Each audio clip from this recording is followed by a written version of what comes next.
ഇന്നത്തെ video സ്റ്റിച്ചിങ്ങിൻ്റെ first step കാണിക്കലാണ് കേട്ടോ.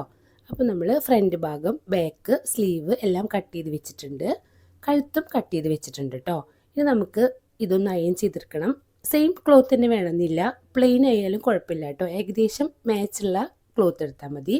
Iron box ഓണാക്കി ഈ ലൈറ്റ് ഒന്ന് ഓഫ് ആയതിനു ശേഷം സ്വിച്ച് ഓഫ് ആക്കുക. അതിനുശേഷം നല്ല ചൂടോടെ തന്നെ ഇങ്ങനെ അയൺ ചെയ്ത് കൊടുക്കുക. ക്യാൻവാസുമ്മേ പശയുള്ള ഭാഗം ക്ലോത്തുമ്മ വെച്ച് കൊടുക്കുക കേട്ടോ. നന്നായി ഒന്ന് പ്രസ് ചെയ്ത് കൊടുത്താൽ മതി. ഇങ്ങനെ അയൺ ചെയ്ത് കൊടുക്കേണ്ട ആവശ്യമില്ല. ജസ്റ്റ് ഒന്ന് നന്നായി പ്രസ് ചെയ്ത് കൊടുത്താൽ തന്നെ അവിടെ ഒട്ടി പിടിച്ചോളൂ കേട്ടോ. ഇനി ഈ 3 സൈഡും നമുക്കൊന്ന് സ്റ്റിച്ച് ചെയ്തെടുക്കണം. ഓക്കെ, അപ്പോൾ ഒരു ഫസ്റ്റത്തെ സ്റ്റെപ്പാണ് കാണിക്കുന്നത്. ഓരോ സ്റ്റെപ്പായിട്ട് നമുക്ക് പഠിക്കാം കേട്ടോ.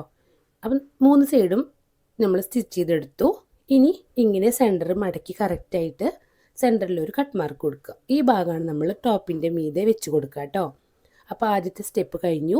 ഇത്രയേ ഉള്ളൂ, സിമ്പിളായിട്ട് തന്നെ ചെയ്തു നോക്കുക. അപ്പോൾ അടുത്ത വീഡിയോ കാണുമായിരിക്കും. ഓക്കേ.